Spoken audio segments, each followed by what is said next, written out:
Hello everyone, welcome to our channel pro chemistry. आज हम आपके लिए केमिकल काइनेटिक्स के कुछ ट्रिक्स लेकर आए हैं कि क्वेश्चन को लेंथी तरीके से सोल्व ना करके इजीली हम उसका आंसर कैसे कर सकते हैं।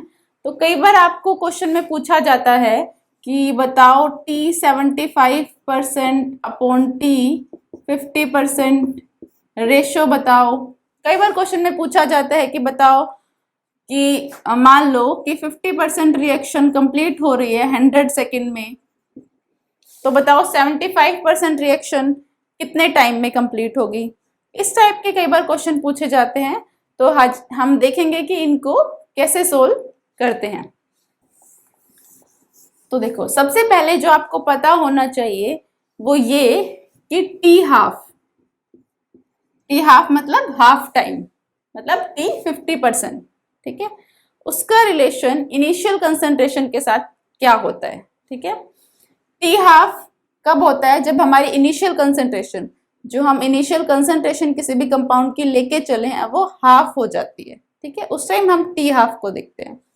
तो T half is directly proportional to 1/A0। A naught हमने मान लिया यहाँ पे हमारी इनिशियल कंसंट्रेशन है।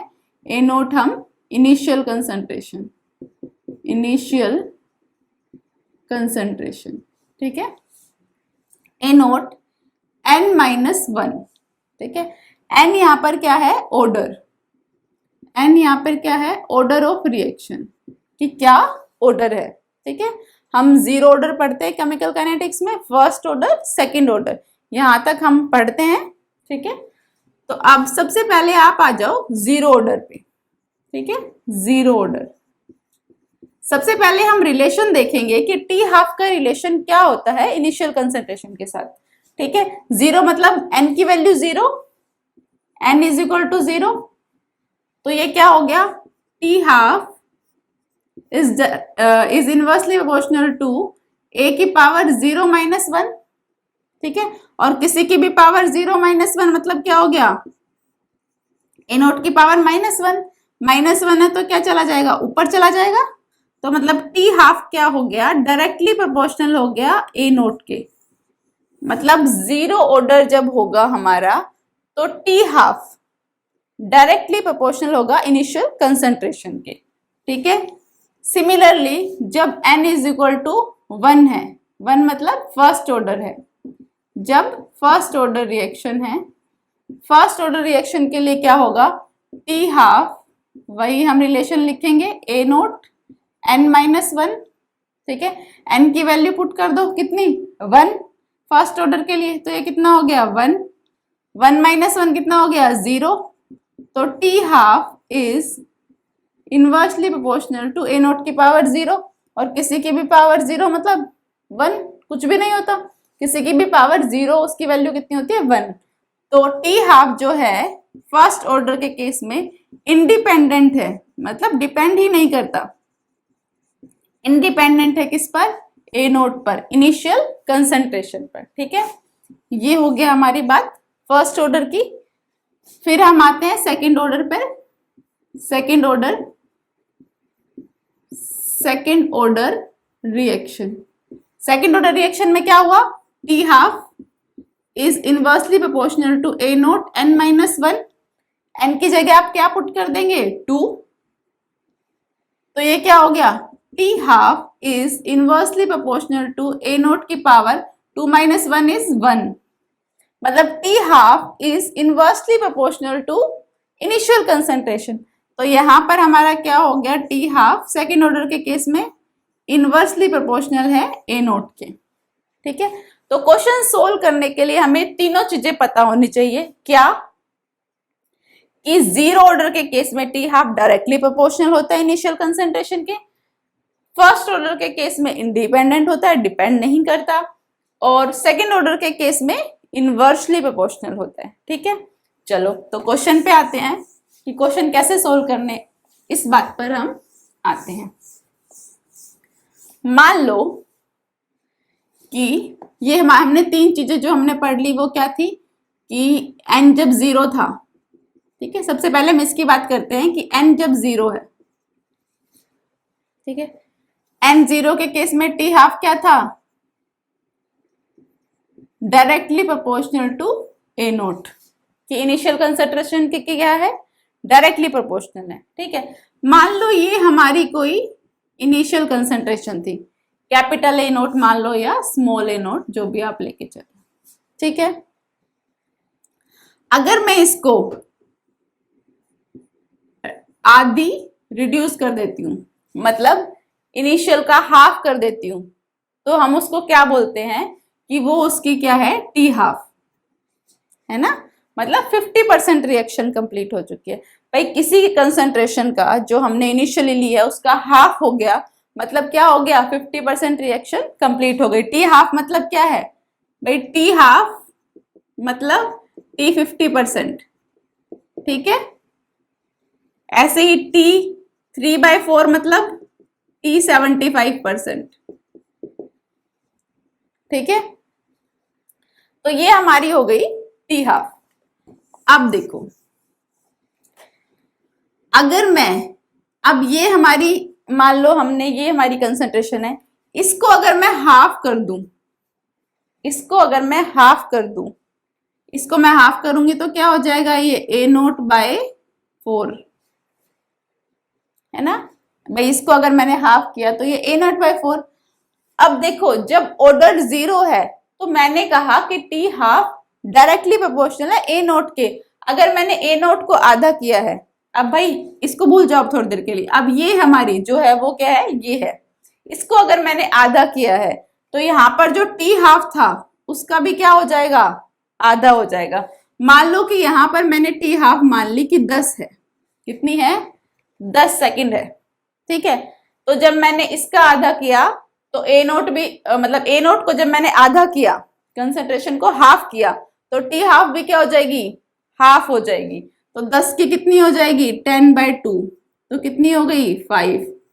ठीक है भाई, डायरेक्टली है ना, अगर मैंने इसको आधा किया तो ये भी आधा हो जाएगा। ठीक है, अगर मैं इसको फिर से हाफ कर देती हूँ, मतलब क्या हो गया, ए नोट बाय 8, तो ये फिर से हाफ हो जाएगी, तो क्या हो जाएगी, 2.5। ठीक है, ये जो टाइम है that is T half, that is T half. और क्या लिख सकते हैं हम इसको, टी 50%, कुछ भी लिख सकते हैं। ठीक है, वो हमारा कितना है, टी हाफ। मान लो हमने 10 माना था, आप कुछ भी मान लीजिए, क्वेश्चन में आपको कुछ भी दिया हो, x मान लो, या क्वेश्चन में आपको दिया हो तो आप बोलेंगे, तो ये कितना है, 10। ठीक है, अगर मैं यहाँ पे बात करूं कि t 75%, मतलब t 75% जो है, ये तो 50% था, t 75 कितना हो गया भाई, ये प्लस ये है ना, ये वाला प्लस ये वाला, तो कितना हो गया, 10 + 5, तो कितना हो गया टोटल, 15। ठीक है, ऐसे ही अगर मैं बात करूं आपकी, ये कितना है, t 87.5%। ठीक है, और ये कितना हो गया, ये प्लस ये मतलब 10 + 5 + 2.5, तो कितना हो गया, 17.5। ठीक है, अब वो आपसे कुछ भी पूछे, आपसे ये भी पूछ सकता है कि बताओ कोई भी रिएक्शन है वो 50% 10 सेकेंड में कंप्लीट हो रही है। मान लो उसने क्वेश्चन पूछा कि एक रिएक्शन है जो 50% कंप्लीट हो रही है 10 सेकेंड में, 50% कंप्लीट हो रही है 10 सेकेंड में, तो बताओ कि वो रिएक्शन 75% कंप्लीट होगी कितने टाइम में। तो आप बता सकते हो 10 + 5 मतलब 15। ये सिर्फ 0 ऑर्डर का केस है। ठीक है, ऐसे भी पूछ सकता है क्वेश्चन, आपसे ऐसे भी पूछ सकता है कि बताओ t 75% बाय t 50%, बताओ इस रेशो को कि क्या होगा ये रेशो। ठीक है, या परसेंटेज ना देके आपको ये भी बोल सकता है कि t 3/4 अपॉन t 1/2, बताओ क्या होगा। तो आप बता सकते हो 15/10 क्या हुआ, 15/10 मतलब 3/2। ठीक है, तो 0 ऑर्डर के लिए रेशो क्या हो गया, 3/2। अच्छा, जीरो ऑर्डर के केस में आप एक और भी चीज कर सकते हैं क्या, कि ये जो आपसे पूछा गया है, कितना भी पूछे वो, मान ले 75% बाय 50% पूछा है, तो आप डायरेक्ट भी ऐसे लिख सकते हो कि t 75/50% मतलब 75/50। इसको जब आप सोल्व करेंगे तो भी 3/2 ही आएगा, लेकिन सिर्फ जीरो ऑर्डर के केस में ये करना, बाकी में नहीं। मतलब अगर आपसे पूछे कि t 200% अपॉन t 100%, बताओ इनका रेशो जीरो ऑर्डर के केस में, तो आप इसको ऐसे लिख सकते हैं 200/100 मतलब 2/1। ठीक है, आप ऐसे भी कर सकते हैं इसको, लेकिन सिर्फ जीरो ऑर्डर में, फर्स्ट और सेकंड में ये नहीं लगाना। ठीक है, तो अगर जीरो ऑर्डर पे आपसे ऐसा कोई भी क्वेश्चन पूछेंगे तो आप कर लेंगे। नेक्स्ट जो हमारा ऑर्डर आता है दैट इज फर्स्ट ऑर्डर। ठीक है, क्या ऑर्डर है? First order.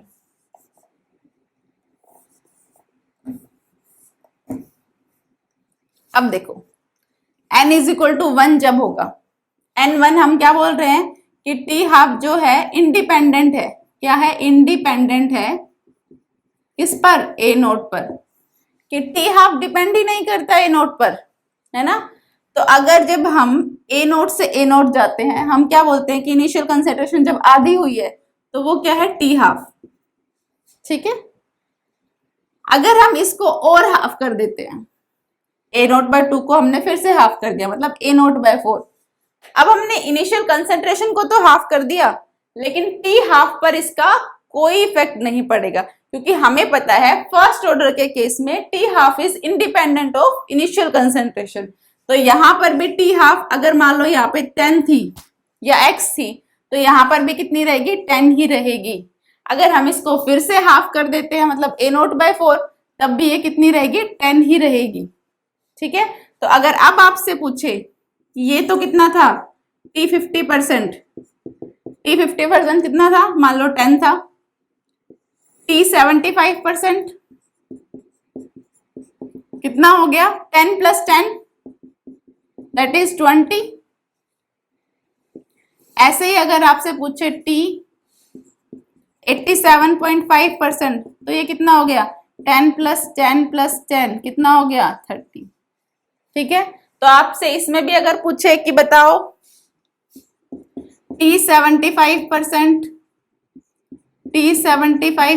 Bye t 50% ratio बताओ, तो आप बता दोगे t 75 20 अपॉन 10, तो कितना हो गया? 2/1। ठीक है, अब यहां पर डायरेक्ट नहीं लिखना, लेकिन क्योंकि ये फर्स्ट ऑर्डर है इसमें निकाल के ही लिखना है। और भी कुछ तरीके से आपसे क्वेश्चन पूछ सकता है। क्वेश्चन मैं प्रीवियस ईयर के आए हुए क्वेश्चन लास्ट में कराती हूँ वीडियो के, तो आप देखिएगा। नेक्स्ट है हमारा सेकंड ऑर्डर। जब हमारा ऑर्डर क्या हो? सेकंड हो, तब क्या होगा?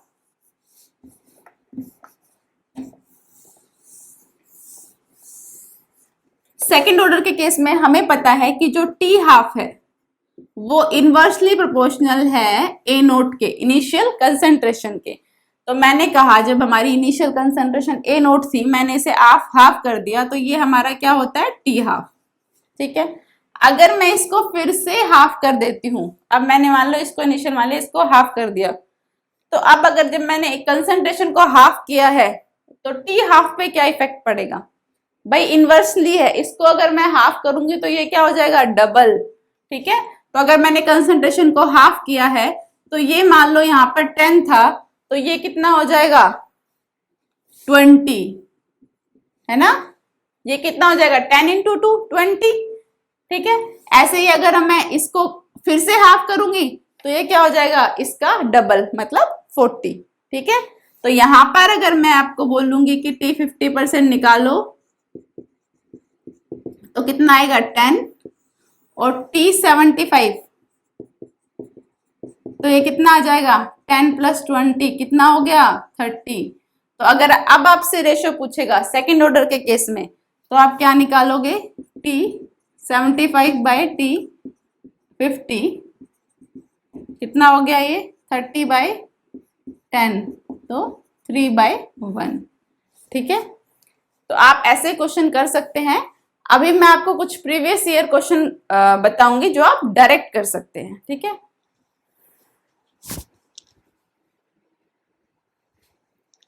ओके, ये आपके कुछ प्रीवियस ईयर क्वेश्चंस हैं।